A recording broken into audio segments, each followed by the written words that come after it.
Welcome back to the Nutrition Made Simple podcast. At Healthy Steps Nutrition, we believe something as fundamental as nutrition shouldn't be complicated, which is why we focus on a simple, habit-based approach. We know that becoming the best and healthiest version of yourself isn't just about following macros, a meal plan, or killing yourself at the gym. You have to look at a holistic approach, looking at stress management, sleep, mindset, lifestyle, support system, and of course, exercise and nutrition. I'm your host, Nicole, registered dietitian and founder of Healthy Steps Nutrition, CrossFit HSN, and HSN Mentoring. I'm also the author of the Healthy Kids Cookbook, 100% kid-approved recipes the entire family will love. You can find it on Amazon. In this podcast, I am going to teach you how to take one step at a time to becoming the healthiest version of yourself.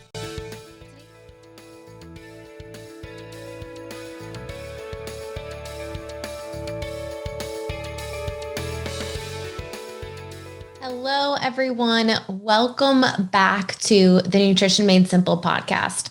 I'm your host, Nicole, and today I'm going to be talking about something that our clients are dealing with right now. We are in a season of summer, which means the schedules have changed a little bit. People are traveling a little more. So I want to spend some time this week going through 4 things that we need to be focusing on so that we can stay on track during the summer with our health and wellness goals. I can tell you that I use all of these things from personal experience. Sometimes it can be so easy to get off track when you're on vacation or traveling for work. And it could be sometimes even tougher to get back on track when you are in town.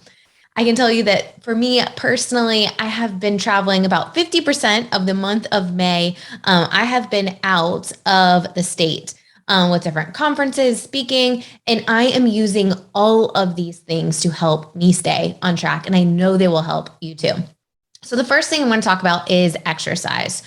So sometimes when we are out on the road, we might not be exercising. We might not have access to the same exact gym. One of the things I absolutely love to do is to drop into different CrossFit gyms. If you are a CrossFit athlete, I challenge you to go drop into another CrossFit gym. Sometimes hearing different coaches, listening to different cues, you will learn something different. You know, if you are a coach or a gym owner, it's even more important for you to go listen and hear other perspectives and take some things away to make your coaching experience better for your own athletes. So if you have the ability to drop into a gym, awesome. If you don't, go for a run, go for a walk, run outside, go into a gym. If you are in a hotel, go just do something. In the blog post related to this podcast, we'll put in a couple examples of some hotel workouts. If you want them, make sure that you click the link in the show notes and check it out. But staying active and exercising is something that I personally do. We recommend with all of our clients so that we can get active and get moving. Number one, it typically is going to help you sleep better when you exercise. Also helps with stress management, mood, helps with your endorphins and just feeling overall better. So step number 1, make sure you plan in for your exercise. I personally like to get it out of the way first thing in the morning. We try to recommend our clients do the same thing. All right, the next thing I want to talk about is nutrition. So when you are traveling, likely you are eating out at restaurants more often than you are at home. So some of the things that you can do is to follow the plate method. So make sure that you have those non-starchy vegetables, have your protein, have your starch. Skip all the bread and the chips and all of that stuff that you don't necessarily need. I would highly recommend that you watch out for portion sizes. A lot of times when we eat out, the portion is bigger than when we eat at home. We want to focus on that plate method. Half of our plate vegetables, quarter protein, quarter starch.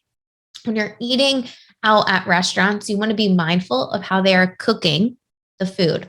A lot of times they'll put sauces or cook with oils and butters, added fat, that we might not even think that we are actually consuming. So we want to make sure that, ask for the sauce on this side or ask for it grilled instead of fried, or even just asking for steamed vegetables instead of sauteed with a ton of oil in there. So having that balanced meal is going to be first and foremost something that we want to think about. One of the things that we recommend for our clients that helps them a ton is finding a local grocery store when you get into the city that you are in. So if there's a Whole Foods there, great. Let's go to Whole Foods. Let's get some snacks. Let's get some yogurt or some hard-boiled eggs, some fruit, vegetables. There's pre-cut up veggies. You can get little guacamole snack size so that you have some snacks that have some vegetables, protein, carbs, and fat to keep you full and satisfied between those meals. So having some snacks and even getting some breakfast options so that you can control and have one meal that you are personally making. One of those things that I like to have, hard-boiled eggs with some fruit, is an easy on-the-go option. Also, RX Oatmeal has these little packages that are sold at Publix and Whole Foods that you can get. Just add water, heat them up in a microwave. That's super easy. One of the things that I would challenge you to think about is, where are you staying, especially for extended stays?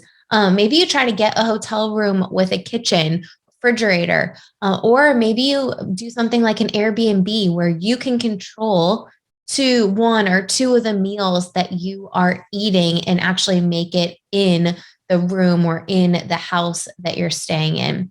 One of our favorite family vacation spots is a Marriott Vacation Club that has a kitchen and everything in there. And we'll actually plan out our meals, bring it in our Yeti cooler over to the vacation club, and we end up saving money, saving time because it's already prepped and ready to go. All we have to do is reheat it.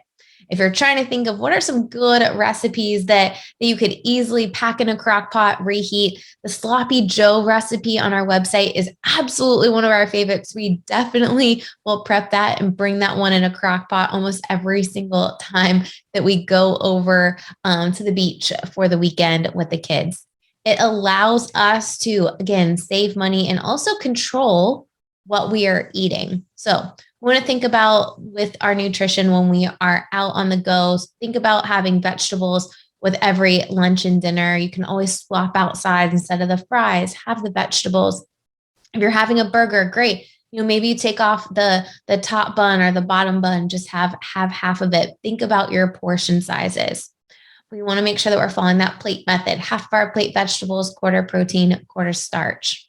When we think about intuitive eating and mindful eating, we want to slow down. We want to really think about, am I eating because I'm hungry, or am I eating because it's time to eat and I'm bored?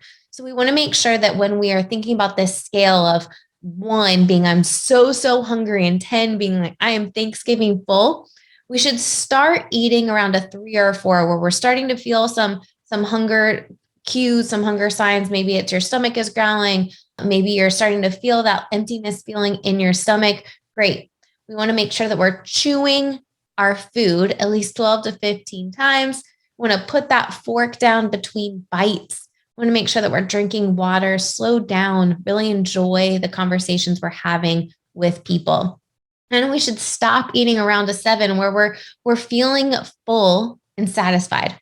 Remember, our brain is 15 minutes behind our belly. So if we're eating really fast, we're not going to be able to realize that we're full. I think we've all experienced this before. We've gone to a restaurant and our plate had a lot of food on it, and we just kept mindlessly eating. And by the time we leave that restaurant, it's been over 15 minutes and we are so unbelievably full. We don't want to feel that way. We want to stop eating around a 7. So 5 is neutral. We want to stop eating a little bit after we're feeling that full and satisfied feeling and not going overboard. So it is possible to stay on track with your nutrition. Bring those shelf-stable foods, maybe turkey jerky, moon cheese is a good option, having some vegetables, having some fruit so that we're getting that balance, a lot of vitamins and minerals, and not just focusing on processed foods.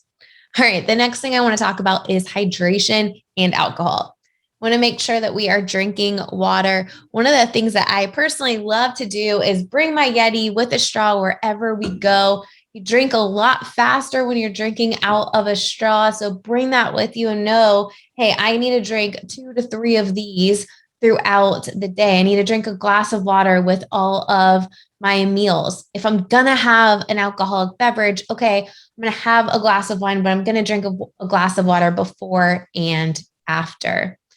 We want to make sure that we're limiting the amount of added sugar that we're having in drinks. We want to eat our calories so that we're full and satisfied, not drink them. So if you are drinking alcohol, again, make sure that you're staying hydrated with water. Also, remember, alcohol is going to impact your ability to sleep. It's also going to impact your ability to break down food. A lot of times when our clients are doing the continuous glucose monitoring, they notice their blood sugar is elevated all night long when they are drinking alcohol. So you want to just be mindful. If you are having a glass or two, maybe have wine. Don't add the sugar sweetened mixers in there. Just be mindful, focus on water. The last thing, and one of the most important things that we need to do, is we need to prioritize sleep when we are out. Have that good wind down routine. If you need a white noise app, whatever you need to do to make sure that you are sleeping well. As adults, we should be sleeping at least 7 hours a night. This is going to really impact your ability to make good, sound decisions around your food, help you manage stress. Also, you're going to want to exercise, and you're going to feel better when you are getting that good quality sleep. When we don't sleep, our stress hormone is elevated. Ghrelin, which is the hormone that makes us hungry, is elevated. Leptin, which is the hormone that makes us satisfied, is decreased. And we end up just not making good nutrition decisions. So as you are traveling, make sure that you prioritize your sleep this summer. Stay rested, stay healthy. Get kids involved in the kitchen when you are home. Try new recipes as a family together. If you are looking for new healthy recipes, check out healthy recipes at healthystepsnutrition.com, or you can grab the Healthy Kids Cookbook. It is 100% kid-approved recipes the entire family will love. Well, I hope everyone has an amazing and healthy summer. Safe travels, and we'll see you back here next week.